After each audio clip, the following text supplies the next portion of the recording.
Yo, what's up, guys? We're back at it with another upper body day. Today, we're going to be talking about progressive overload and why it's one of the most, if not the most important thing to making gains in the gym. Before we get into it, I just want to say this was a banger workout. I really pushed myself. I added 1 or 2 reps on every single exercise, and I'm very happy about it. This lat pull down last week, I got 8 reps, and I actually grinded out 10 this week. So yeah, that was very impressive. Now getting on to progressive overload. Progressive overload is basically adding weight or reps every single workout. Why this is important is because you're giving your muscles a new stimulus every time you're working out, and they're going to keep adapting and getting stronger. And that's going to be the way that you're going to be testing your progress. Somebody who benches 225, for them, getting their bench up to 315 will certainly make them bigger. But it doesn't have to be used in a strength fashion. Before we go into that, how fast you progressive overload is going to be based on a few things.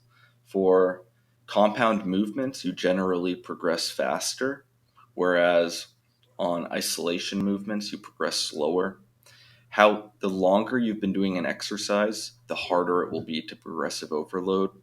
If you're a beginner on an exercise, you should be progressing very fast every single session. Whereas if you're an intermediate, it'll slow down to every session or two. And for advanced athletes, you're going to be progressing a lot slower, maybe once every week or two.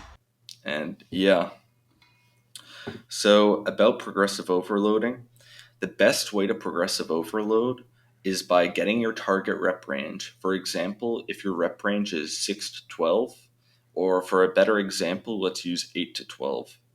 You're going to stick in that rep range until you hit 12 reps, and then you're going to increase the weight. For example, when I do curls, I like the rep ranges of 6 to 14, but that's only because I don't have dumbbells that are 2.5 pounds apart. But when I get to 14 reps, I increase the weight by 5 pounds each side. And then that usually brings me back down to 6 reps. Another example would be when you're benching, if you want 8 to 12 reps, when you hit 12 reps in a workout, next workout, you increase the weight by 5 pounds. That's pretty easy and it'll get you a lot of gains. Um, Now we're doing preacher curls here. I'm very happy with my progress on preacher curls.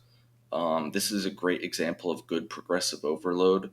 Biceps used to be my weak point, and now they're my strong point because I really approach them with intensity and good progressive overload. They're actually not my strong point. I don't know why I said that, but they're a lot stronger than they were. Um, I used to be doing 20 pounds for 8 about 2 months ago, and now I'm doing 25 pounds for 8 on each side. Yeah, that's a lot of progress. I used to add 1 or 2 reps per workout. Now I'm only adding one, and that's a good example of how if you're an intermediate on an exercise, you'll progress slower. You'll see if you go back to my old workouts a long time ago, I was considerably weaker, especially on the dips and pull ups. And yeah, progressive overload is something you definitely want to include. You don't have to progressive overload in a linear fashion. What you could do is you could stick to like one set of reps. Like, for example, if I'm benching for a month, I could do 8 reps, and then I could increase the weight by 10 pounds every new month. Like, say this month I'm doing 135 pounds. Next month I could do 145 pounds. Might definitely is not as good as training intensely for muscle growth, but that's another way you could do it. Um, and yeah, the next thing I wanted to talk about was um, why you should do less exercises compared to more. When you do less exercises, you really have a good chance to lock in on that intensity and progressive overload. um, you really get to focus a lot more. And when you're just going through the motions, you're not going to be making as much progress. And the later and later into the workout you get, the harder and harder it will be to progressive overload in a good way. If I throw bicep curls as a 10th exercise a workout, I'm going to be really half-assing it compared to if I do like 3 exercises and bicep curls are last. I'll still have a good bit of energy. Um, and yeah, apart from that, it is easier to progressive overload because you'll be recovering way better. Recovery is one of the most important things when it comes to the gym. If you're not treating your body good outside of the gym by sleeping well and eating right, you're just not going to be making gains. And you can push too hard for too long in the gym. That's called overtraining, and it really does mess you up.